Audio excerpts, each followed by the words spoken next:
She leaves the bathroom to investigate and is hit by the sudden waves coming through the walls, indicating there's a pressure breach. She runs down the hallway and tries to warn people on the way to hurry to the bulkhead. Hi, today I will show you an action horror sci-fi film from 2020 titled Underwater. Spoilers ahead. The movie begins at Kepler 822, a facility operated by Titan Industries to research and drill the bottom of the ocean. Mechanical engineer Nora Price is going through her morning routine when the lights start flickering and a leak appears on the ceiling. She leaves the bathroom to investigate and is hit by the sudden waves coming through the walls, indicating there's a pressure breach. She runs down the hallway and tries to warn people on the way to hurry to the bulkhead, but only Rodrigo Nagenda joins her. Once they reach the bulkhead, they intend to close the door so the rest of the station isn't destroyed as well, but the computer doesn't respond. So Nora needs to open it up and force start it under unbearable pressure and little time. Thankfully she succeeds, but she decides to wait before closing up because there are another two crewmates coming down the hallway. It's impossible for them to reach them before the breach does though, so she ends up closing the doors to stop the destruction from spreading, and those two men are left behind. The computer they're using explodes, making Nora and Rodrigo lose consciousness for a few moments. When they wake up, the emergency recording is telling them the station is 70% compromised. Rodrigo thinks it's an earthquake, although there are some mysterious noises coming from outside. Nora tries to call for help to no avail, so she takes Rodrigo and they go looking for the escape pods. After checking their location and status in the CPU room, they must take a hallway full of debris since it's the only way to reach the pods. As they navigate the rubble as carefully as possible, they hear a voice asking for help and find Paul Abel under a pile of rocks. He joins them after recovering his plush bunny. The three of them crawl through a very tight space and even find the body of another crewmate before finally making it to the pod bay, where Captain Lucian has stayed behind while others escape in the evacuation pods, all of which have already been deployed. While Nora uses a computer to unjam the door, Lucian sends Paul and Rodrigo to check on the submersibles.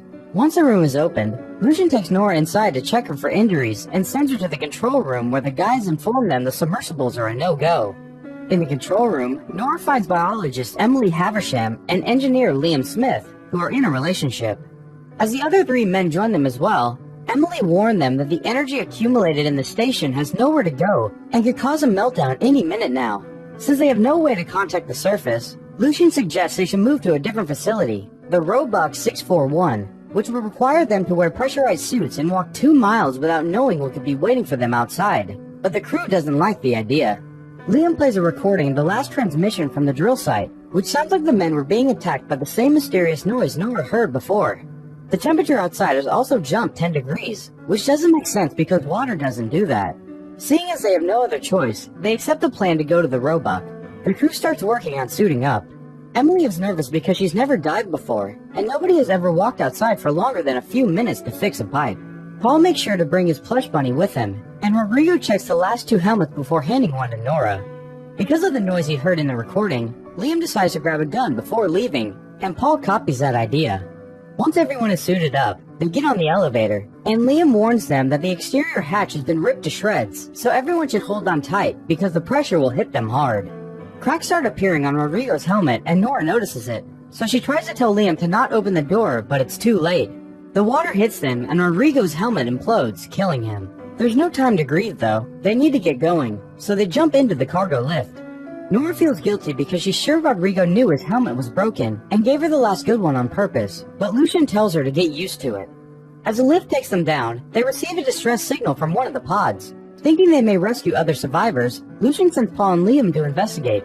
Paul gives Emily his bunny before leaving. It's dark outside and the platforms are unstable, but the guys keep going as they follow Nora's directions. The weird noises from before can be heard here as well, as they find the pod is imploded and is covered by some strange kind of algae-like organism. They also find a body, so since there's no one to rescue, Lucian orders them to come back, but Paul doesn't listen.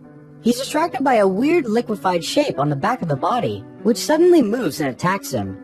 Liam shoots the creature, and moments later, they bring it inside.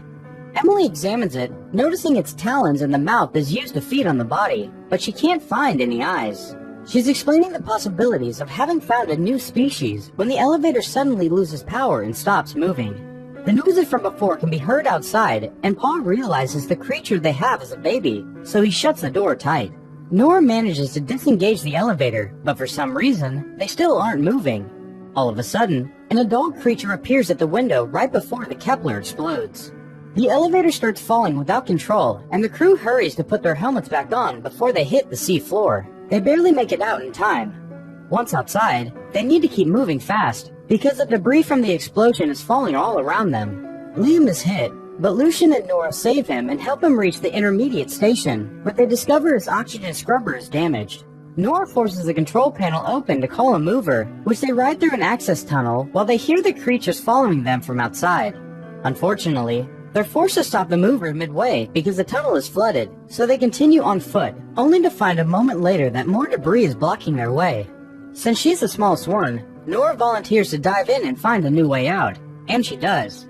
There's a passage under the debris that may be tight, but is still big enough for all of them to cross. Lucian attaches each crew member with wires before sending them in. They all cross through without issues except for Paul, who can be heard saying he sees something behind him. Since he isn't coming in, the crew starts pulling at the wires to bring him with them.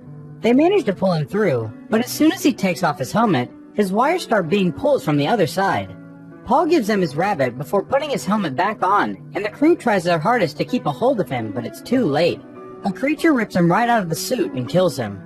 The crew runs away before the creature gets them too and reaches a communications room, where Lucian tries to ask for help to no avail.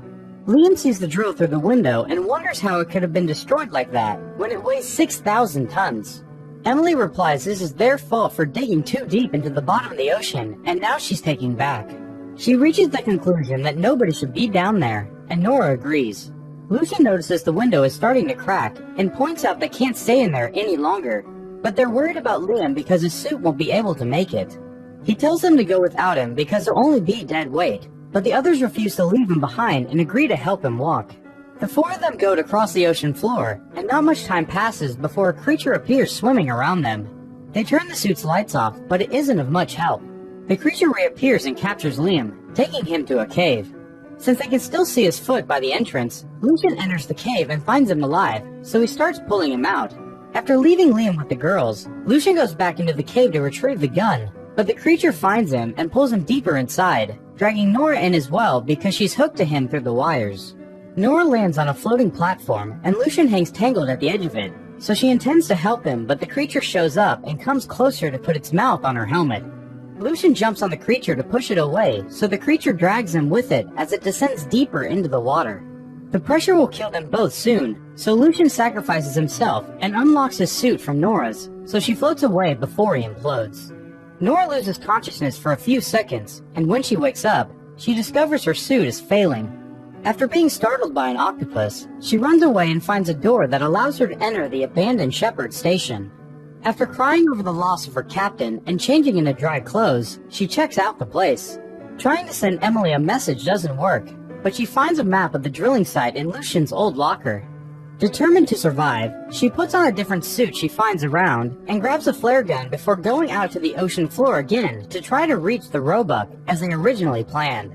She's following the markers when she starts to hear Emily's voice, so she hurries towards her and causes Emily to run as well because she thinks Nora is one of the creatures. Nora jumps on her and calms her down, telling her how proud she is of her surviving and keeping her boyfriend alive. Together they drag Liam across the floor as they start walking again, keeping their worried minds distracted with chit-chat. Nora tells Emily about her fiancé, who was Liam's best friend and disappeared during a diving mission he took alone. This is why she hates feeling powerless to change anything, and she thinks it's really cool that Liam and Emily have each other. Eventually, they finally come across the glowing Roebuck station. As they enter it, they discover there is a nest of those creatures suspended from the ceiling, seemingly sleeping or hibernating. After turning off their suit lights, the girls attempt to sneak through, but their plan fails when Emily's oxygen alarm starts ringing. One of the creatures wakes up and grabs Nora, who tells Emily to grab Liam and run for the door. The creature starts swallowing Nora, so she takes out her flare gun and shoots her from the inside, effectively freeing herself. The rest of the creatures are starting to wake up as well, so Nora gets a second flare bullet ready, only to notice the creatures are suddenly being lifted by something huge and growling. Nora shoots her flare gun in the distance and discovers the monster approaching her is the ancient Cthulhu. After a short moment of shock, she starts running away, but Cthulhu lands behind her and causes an explosion that knocks her out. Luckily, she's saved by Emily, who grabs her and takes her inside the station. Nora is running out of oxygen, but her helmet is stuck, so Emily grabs a fire extinguisher and uses it to crack the helmet, allowing Nora to breathe again. After helping Liam out of his suit, the three of them run through different hallways until they find the control room, where they can see Cthulhu and its creatures through the window. Nora checks the station map on the computer, then guides her crewmates to the pod bay. The station is slowly getting flooded, and various doors are being locked by the emergency system, but they manage to find their way after dodging some incoming waves. There are 3 pods waiting for them, but only 2 of them are functional, and Nora doesn't inform the others of this. They put Liam in the first pod and send him out with Paul's plush rabbit, and then it's Emily's turn, but she refuses to get in when she discovers Nora's lie. Since they're running out of time, Nora punches Emily and forces her to enter the pod. She tells her things will be alright before sending her out. Nora has accepted her fate, but she starts to worry when she realizes the creatures are going after the pods. Not wanting to feel powerless during her last minutes of life, she ideates a plan. Remembering Emily said the stations have a lot of accumulated energy with nowhere to go, Nora uses the computer to initiate an overload of the robot's nuclear core, which causes a massive explosion that kills her, Cthulhu, and its creatures, and allows the pods to escape safely. The movie ends by showing us various news articles and reports that says all the information is classified and nobody is allowed to talk to the survivors. All surveillance footage has been destroyed, presumably by the damage, and TN Industry turns down the government's help with the investigation because they plan to rebuild and keep on drilling. Make sure to subscribe and turn on notifications so you can watch more videos like this. Thanks for watching.